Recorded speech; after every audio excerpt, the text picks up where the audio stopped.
특별히 한파가 계속되고 있습니다. 특별히 여러분 건강에 유의하시고 강건하기를 주의 이름으로 축원합니다. 1924년에 미국의 헨리 루이스 맥케는요, 기독교 색채가 강한 미국의 남부 지역을 바이블 벨트라고 처음 불렀습니다. 미국의 대형 교회 대부분이요 이 지역에 많이 있는데요, 하일랜드 교회, 미니스트리 교회, 팔로우십 교회, 레이크우드 교회, 많은 교회들이 이 바이블 벨트 남부 지역에 모여 있습니다. 여기 바이블 벨트 지역의 도시들은요, 지금도 주의를 온전히 성수하고 있고, 그리고 술을 절대 팔지 않는다. 가게마다 주의를 성수하는 가게가 온전히 있음을 보게 됩니다. 실제로 보면요, 다음이나 구글 검색해 보면 주의를 지킨다는 내용 문구가 많이 있음을 보게 됩니다. 주일에는 술을 팔지 않는다. 그럼에도 여전히 교회는 성장하고 부흥하는 지역이 되었습니다.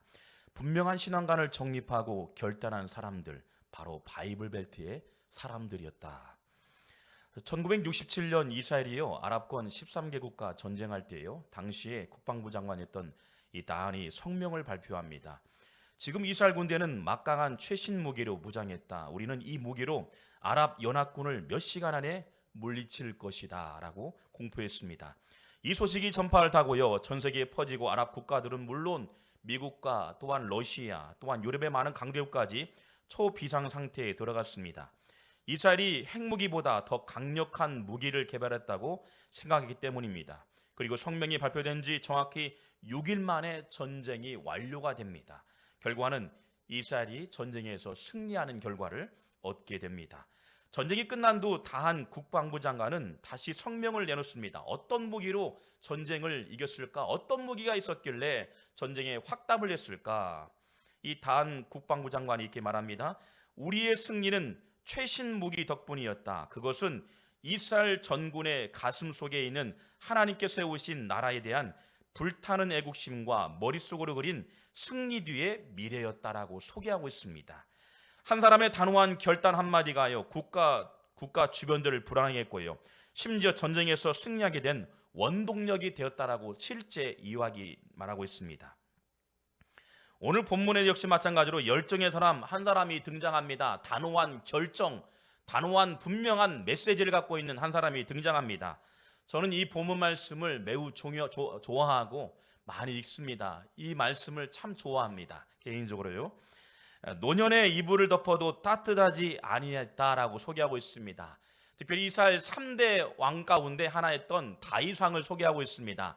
다윗 왕이 노년에 임종을 앞두고 있는 장면 속에서 이불을 덮어도 따뜻하지 아니한지라라고 성경에 기록되어 있습니다. 얼마나 열정을 다했길래, 얼마나 헌신을 다했길래 그가 이불을 덮어도 따뜻하지 아니할까? 열왕기상 1장 1절 말씀이 이렇게 다시 한번 기록되고 있습니다. 우리 한번 같이 한번 읽어볼까요? 시작. 다윗 왕이 나이가 많아 늙으니 이불을 덮어도 따뜻하지 아니한지라. 그 당시에 왕이었으니 최고의 이불과 함께 많은 수만을 들었던 사람이 신경을 썼겠죠. 그런데도 불구하고 노년에 이불을 덮었는데도 불구하고 따뜻하지 아니한지라. 그의 통치기간 40년 동안 주어진 사역 현장에서 얼마나 열정을 다했길래, 열정의 사람이었길래 노년이 되어서 이불을 덮어도 따뜻하지 아니했을까? 실제 다윗의 업적을 살펴보면 이스라엘 국경을 크게 확장했습니다. BC 1010년에서 970년 사이에 재임 통치기간 40년 동안에요, 흩어진 민족을 통일 왕국시킵니다. 많이 분리됐던 왕국들을 모으게 됩니다. 또한 예루살렘 이스라엘의 수도로 세웠고요, 주변 국가로부터요 영향력 있는 국가로 세움받습니다. 또한 중요한 예루살렘의 성전에요 언약궤를 모심으로 다윗 왕 때의 성전을 짓는 밑그림을 그리게 됩니다. 그리고 솔로몬 시대 성전을 짓게 되죠.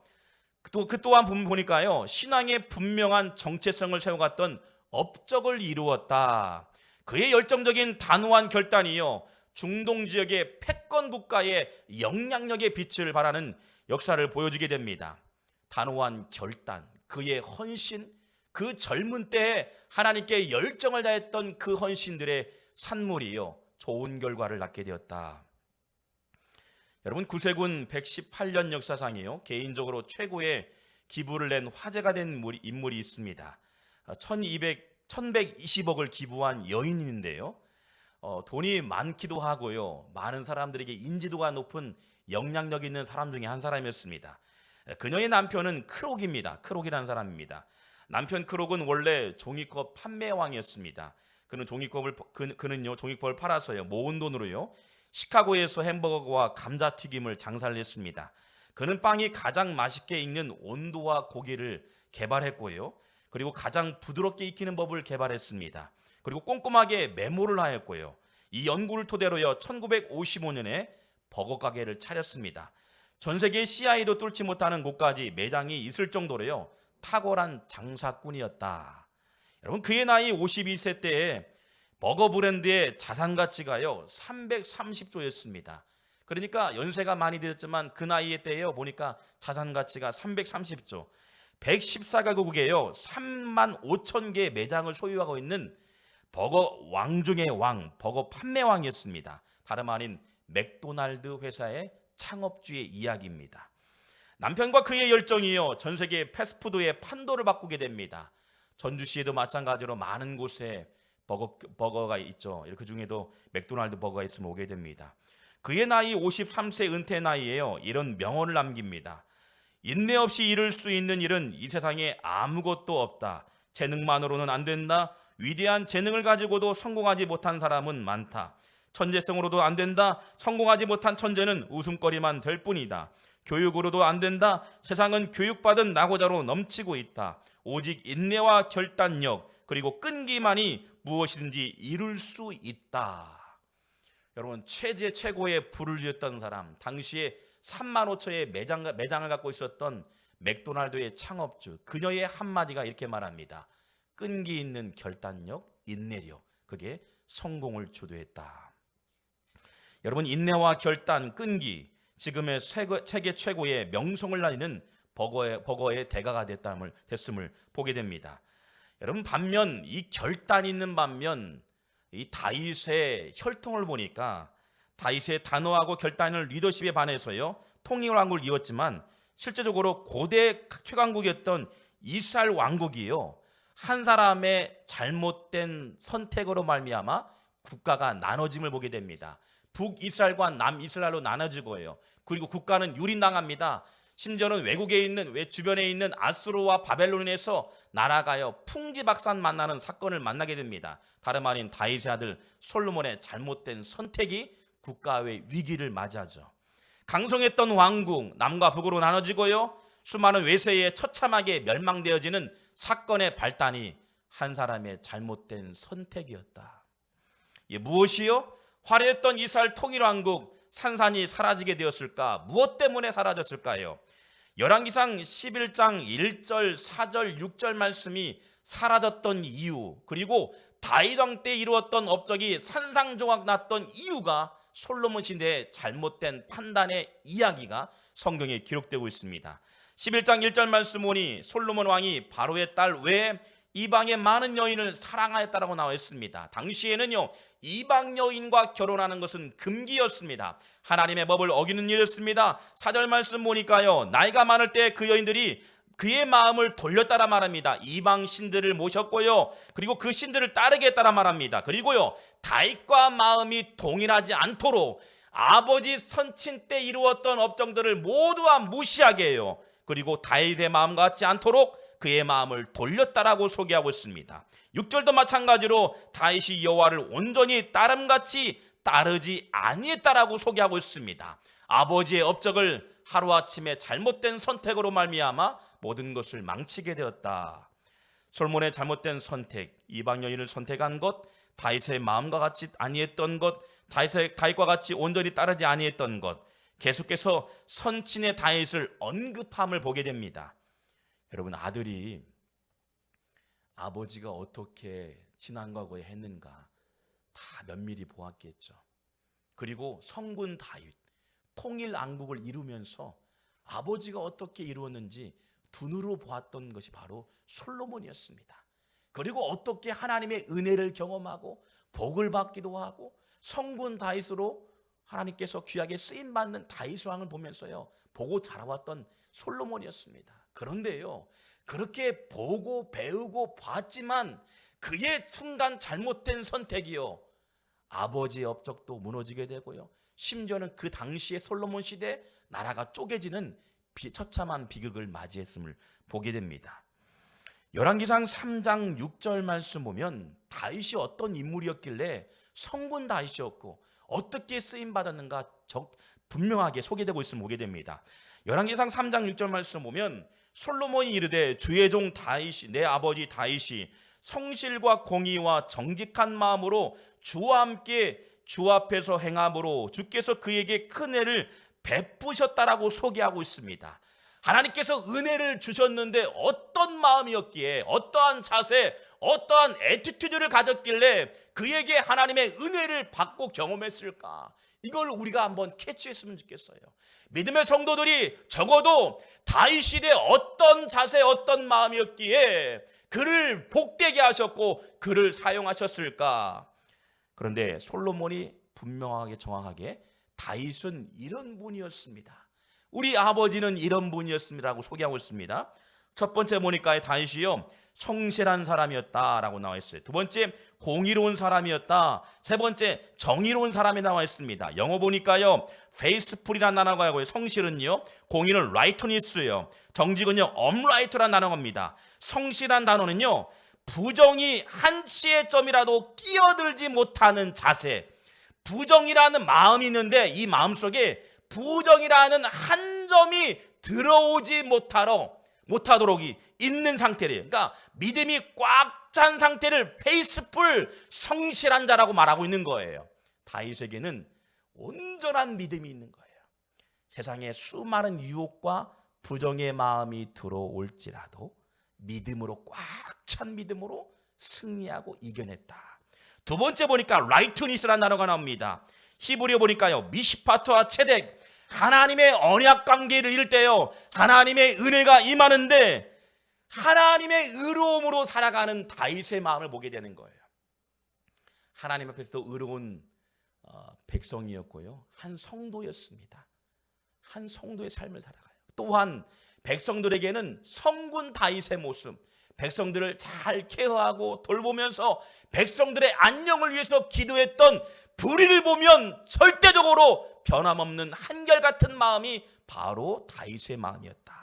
세 번째 보니까 업라이트라는 단어입니다. 똑바로 서 있는 상태예요. 그러니까 어떤 모진 풍파가 밀려오더라도 흔들리지 않는 거예요. 아무리 강력한 외세 힘이 오지라도 절대적으로 강력한 힘, 하나님의 능력으로 견고하게 서 있는 상태를 업라이트라는 단어를 쓰고 있습니다. 정직한 자이죠.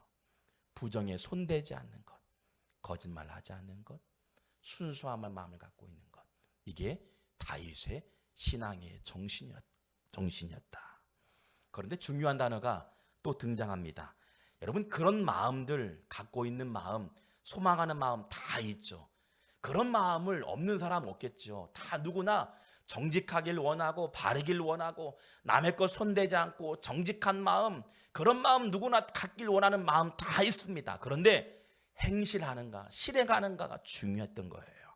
보니까 다윗의 마음같이 아니했다라고 나와 있습니다. 솔로몬이요. 그런데요, 솔로몬이 봤을 때 아버지가요, 끊임없이 정직하고 성실하고 공의로운 사람이었다. 그런데 보니까 주와 함께 행했다라고 말하고 있어요. 주와 함께 행했다라는 단어를 보니까요, 히브리어요, 레파네카라는 단어가 쓰고 있습니다. 레파네카. 이 레파네카는 하나님의 얼굴이 우리에게 보여주고 있는데 그 얼굴을 집중해서 바라보는 형태. 그러니까 한치의 오차도 없이 다른 곳을 바라보지 않고 분명하게요, 견눈질하지 않고 온전히 하나님의 얼굴을 구하는 그 자세, 그 실행에 따라 말합니다. 그의 40년 동안 뿐만 아니라 그의 생명이 마치는 그날까지요, 하나님의 얼굴 앞에서 온전히 그 얼굴을 마주 보면서 행실을 진행했다라고 소개하고 있어요. 견눈질하지 않고 다른 곳에 해찰하지 않고 온전히 하나님의 얼굴을 바라본 것, 이게 바로 성군 다윗의 모습인 줄 믿습니다. 저는 기대합니다. 여러분, 변하지 않는 마음, 수많은 환경에 의해서 넘어지고 수많은 것들에 의해서 내 마음 영성을 다 뒤섞이면서 심지어는 거룩하지 못하게 때로는 우리 마음을 병들게 하는 수많은 것들을 붙들 수 있는 게 뭘까요? 하나님 말씀이라는 거예요. 이 말씀을 붙들고요, 정직하고 성실하고 공의롭게 살아갔고, 더 나아가서 관념이 아니라 그것을 실행했던 사람이었어요. 늘 하나님 얼굴 앞에서 내가 서 있는데, 하나님의 나를 바라보고 계시는데, 하나님이 나를 주목하고 있는데, 걸음걸음을 뗄 때마다 주의 얼굴을 마주보면서 실행했던 사람, 성군 다윗인 줄 믿습니다. 그 다윗의 믿음이 저와 여러분 가운데 임하길 주님의 이름으로 축원합니다. 하나님은 그런 사람을 쓰신다는 거예요. 그런 사람을 들어 쓰시는 줄 믿습니다. 아멘. 여러분, 즉 하나님 앞에서 하나님을 지향하며 살았다는 것, 하나님 앞에서 서 있는 모습 그대로 살아간 다윗의 모습을 보게 됩니다. 오늘 우리에게 의미하고 있는 것이 무엇일까? 초심 잃지 않는 신앙의 자기관리 능력을 잃지 말아라. 이 결단이 매일같이 점검돼야 하는데 그 점검할 수 있는 유일한 방법이 말씀 외에는 없어요. 하나님 말씀을 레마의 말씀이에요. 말씀을 읽으면 가슴에 새기고 박혀져서요, 이 말씀을 통해서 일하게 하시는 거예요. 하나님께서 이 말씀이 내 앞에서 일하여 주셔서 늘 역동하게 하시고요, 심지어는 결단하게 하시는 거예요. 하나님 말씀을 통해서 이 말씀대로 살아가는 믿음의 성도가 되길 주님의 이름으로 축원합니다. 새중에 독수리과에 속한 미국 이글 독수리가 있습니다. 이 수리에 관한 우화인데요. 그러니까 우화이기도 한데요. 피치올로스쿠스라는 이 중세기 나온 동물학 서적에도 소개될 정도로 매우 유명한 우화가 있습니다. 이 이야기 우화에 소개되는 수리가 있는데, 이 독수리가 있는데요. 이 독수리가 약 80년을 살아간다 말합니다. 그런데 오래 살기 위해서는 반드시 거쳐야 할 과정을 겪어야만이 독수리가 40년 이후에 80년을 살 수 있고 90년을 살 수 있다 말합니다. 독수리가 40년 정도 됐으면요, 살게 되면요, 부리와 발톱이 볼품없게 늘어지기도 하고 성한 부분이 없다 말합니다. 이때 독수리는요, 선택을 하게 되는데 그대로 죽는 날을 기다리든가 아니면 새로운 사생결단으로 새로운 삶을 사느냐, 기로에 서 있단 말합니다. 40년 정도 되면 그때 기로에 서 있다고 얘기책에 나와 있습니다. 살기 위해 변화와 도전을 하게 되는데 자신의 부리를요, 바위에 매일같이 쪼아대는 거예요. 부리가 길게 날아지니까 쪼아져서 이 부리를 없애면 부리가 새 것처럼 돋아난다. 그리고 자신의 발톱을 하나씩 뽑기 시작한답니다. 그리고 늙어지고 쓸모없게 보이는 발톱을 하나씩 뽑아서요, 매일같이요, 부리를 쪼아대고 발톱을 뽑았으면 어땠습니까? 매일같이 피가 흐르게 되는 거죠. 그런데요, 약 130여일이 지나면 낡은 부리와 발톱에요, 새 부리와 발톱이 돋기 시작하고요, 새로운 40년을 날 수 있는, 비상할 수 있는 독수리새가 된다고 우화에 나와 있다는 겁니다. 여러분, 일반 우화이기도 하지만 우리에게 시사하는 바가 큽니다. 여러분, 사느냐 죽느냐의 기로에 서 있는 오늘 우리의 시대를 살고 있는 우리가요, 사생결단을 할 때입니다. 사생결단. 인생을 살다 보면요, 선택이 아닌 결단이 필요합니다. 중요한 변화의 기회가 찾아와도요, 용기 있는 결단을 하지 못하면 아무것도 이룰 수 없다는 거예요. 그리고 코로나19 전국 가운데도 우리의 영성을 돌아보세요. 점검해 보세요. 무능력해지고요, 비실비실한 성도가 아니라 날마다 말씀으로 무장될 수 있도록 말씀을 읽는 일, 묵상하는 일, 찬양을 듣는 일, 이런 결단이 있어야 한다는 거예요. 순간 선택하고 찬양 듣고 이게 아니라 결단을 통해서 하나님 말씀을 받아들이고 이 말씀대로 살아가려고 몸부림치면서 부리를 바위에 매일같이 쪼는 마음으로 피가 흐를지라도 40년 이후에 모든 삶이 형통되어지는 것처럼 여러분, 결단 있는 믿음의 성도가 되길 주님의 이름으로 축원합니다. 그래서 날개를 비상하고 모든 세계의 창공을 제패할 수 있는 독수리가 되길 주님의 이름으로 축원합니다. 매일같이 신앙에 흔들림 없는 결단, 그 결단이 우리 송천마을의 모든 성도 위에 하나님의 은혜가 임하길, 2021년도에 임하길 주님의 이름으로 축원합니다. 기도하겠습니다.